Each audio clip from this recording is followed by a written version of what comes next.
Recently, at time of recording this, there's an influencer who's just kind of found themselves. I don't want to get specific on this or anything like that. It's not like I want to put that person on blast or anything like that. I need to be specific with my pronouns. Look at me watching pronouns and stuff. Yuck.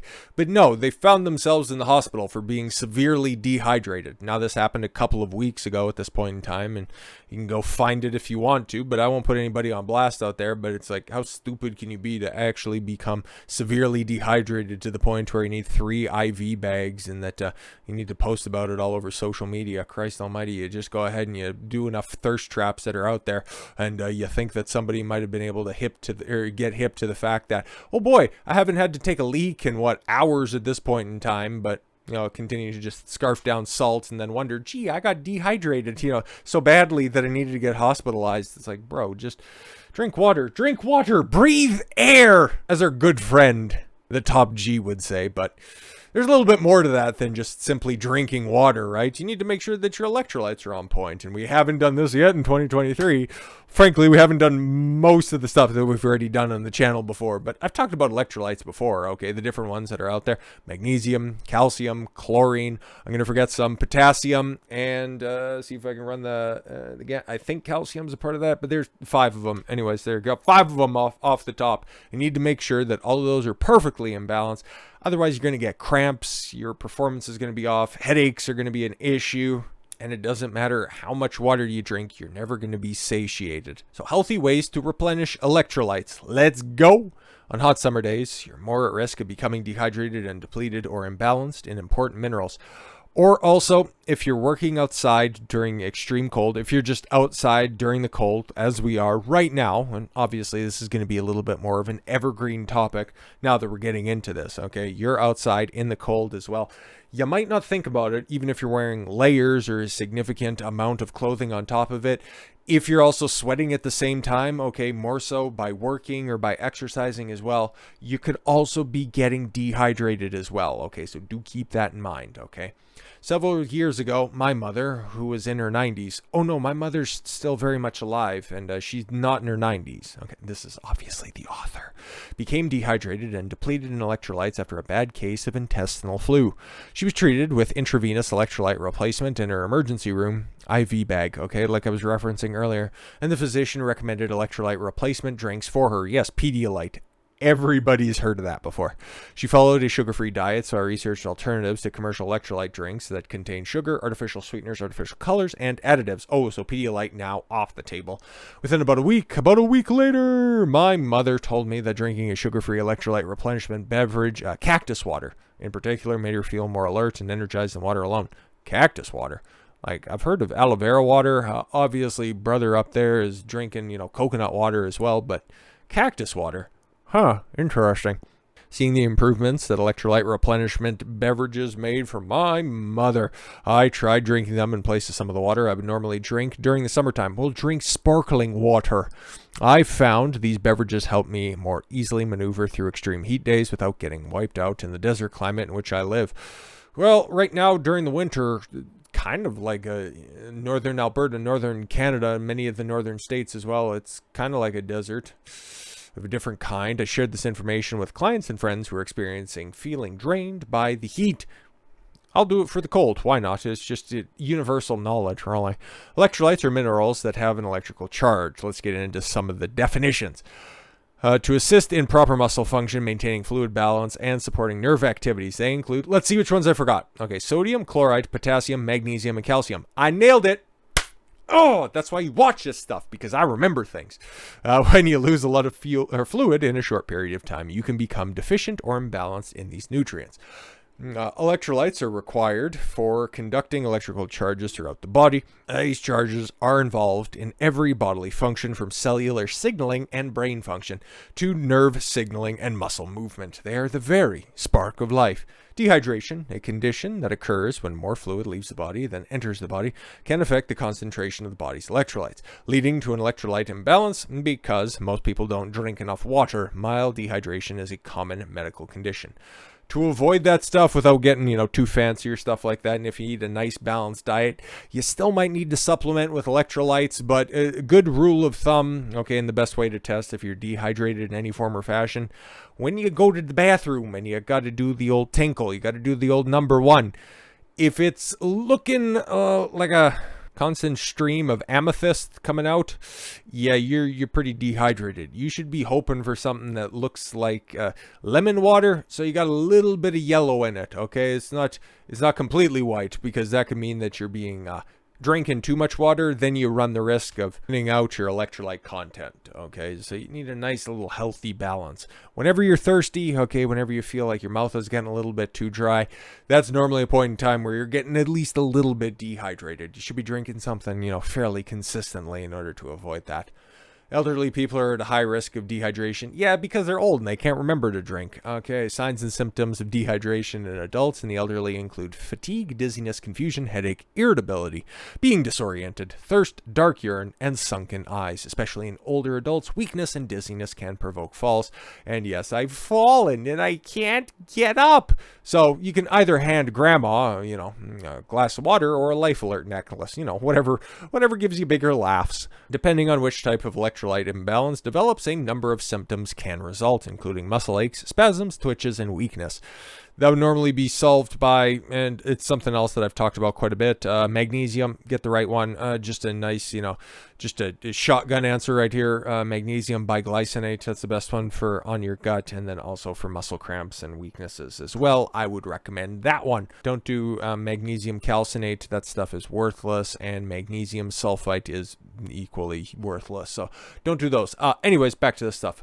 Moderate dehydration, electrolyte imbalance are often treated with intravenous hydration and urgent care, the emergency room, or the hospital. Mild dehydration, electrolyte imbalance can usually be treated by having the person drink more fluids.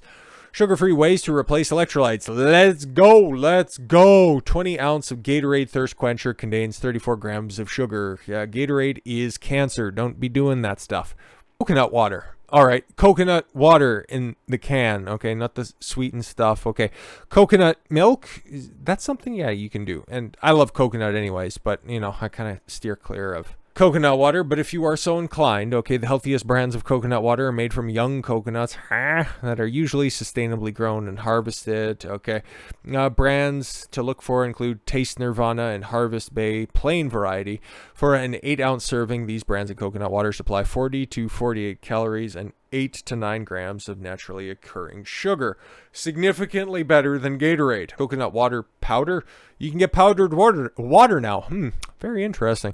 Available from several different companies. In another option, stir, shake 1 tablespoon of the powder into a glass of water to create a hydrating sports drink. Great, fantastic. Which electrolytes do you get from that? Fewer waters, less calcium, less sodium, and more potassium. Oh, okay, cool. So you get potassium straight out of that one. Good to know. Cactus water or cactus nectar. This is what I'm kind of interested in. People in the Sonoran Desert have long used prickly pear cactus, also called nopal, for medicinal and nutritional purposes. They believe it is an essential element to their health and survival. That may be for a good reason. Research found that prickly pear cactus is a good source of nutrients, including electrolytes and antioxidants. True nopal cactus water is convenient, ready to drink, still providing electrolytes, especially potassium, magnesium, and antioxidants. An 8-ounce serving, 20 calories, 4 grams of naturally occurring sugars. Doesn't really much matter. Sugar is sugar. Arizona Cactus Ranch makes a prickly pear nectar or 100% pure prickly pear concentrate. 16-ounce bottle of water, shake and stir. Great, wonderful, fantastic. Homemade electrolyte drink. What do you recommend? Okay, juice 6 celery stalks. I like celery, but juiced celery, 1 apple, 1 lemon. Okay, blend 1 banana. You've already lost me on this one. Powdered electrolyte supplements. This is where I'd start to recommend it. Otherwise, I just supplement, okay? I supplement with different electrolytes, okay? Potassium's one because most of the places where you can get it outside of avocado, it's very rare to come across a good source, okay? And I've said this multiple times on the channel. You guys might know this as well, but eating bananas to get potassium is about as useful as eating a tub of margarine to get enough fat in your diet, it's totally worthless, bro. Like, it doesn't help at all. The amount of potassium that you get from a banana, man, it's just not it. So normally it's a little bit more convenient to get your potassium through a supplement. Magnesium you can get from a very diversified diet, but if you keep it on the straight and narrow like I do, and that you exercise quite a bit as well. Most of the places that you can get magnesium, like they point out there, almonds rich in magnesium as well. Kale, yes, your leafy greens as well, you're going to get magnesium through it. But if you exercise quite a bit, you sweat quite a bit as well, yeah, probably need to supplement with it. And like I said before, magnesium biglycinate, you can get it on Amazon. Okay, big old bottle of it. It's a little bit pricey-er than everything else, but do you really want muscle cramps and weaknesses? I don't think so. But yes, what do they recommend right here? Ultima Replenisher Electrolyte Mix, Vega Sport Hydrator. Vega Sport, I see that one at, especially up here in Canada, like the President's Choice, Loblaws, different supermarkets, so like Superstore, Shoppers Drug Mart. Okay, I see the Vega stuff around there quite a bit. Okay, supplements not sweetened with sugar, rather sweetened naturally with sugar-free stevia extract. Yeah, so that's all good. That's all good. Ultima Replenisher has 0 calories. It just contains coconut water powder. Okay, nutrients, stevia, 5 calories per serving. Great, wonderful, fantastic. Vitamin-rich foods and drink water. Real salt, pink Himalayan salt, Celtic sea salt. Yes, of course. Celtic sea salt's tough to come across. Basically everywhere has pink salt now, okay. Fresh fruits and vegetables, load up on potassium. Yes, leafy green vegetables, that's out there. And go with berries if you're going to do fruits or anything like that. Protein-rich foods such as meats, poultry, fish, nuts, and beans. For phosphorus, yes, I don't like beans per se. They're just high in carbohydrates as well. Fairly inflammatory, but to each their own, I guess. Dark leafy green vegetables. Why would you put that in there again? But that's fine. And nuts to supply magnesium. The nuts that I would recommend, even in 2023. Same old list, guys. Not magnesium, obviously. Well, you're going to get it if you're going to be eating macadamia nuts. Right up there at the top. #1 with a bullet for great reasons, okay? Get omega-7 fatty acids, which are incredibly tough to come by, as well as a multitude of other good fats that are in there. Just tremendous top-tier nuts that are down there. Pecans, walnuts, and then also, almonds are fine. They're just, kind of a lower tier nut that's on there. Same with pistachios, okay, but they're just very high in calories.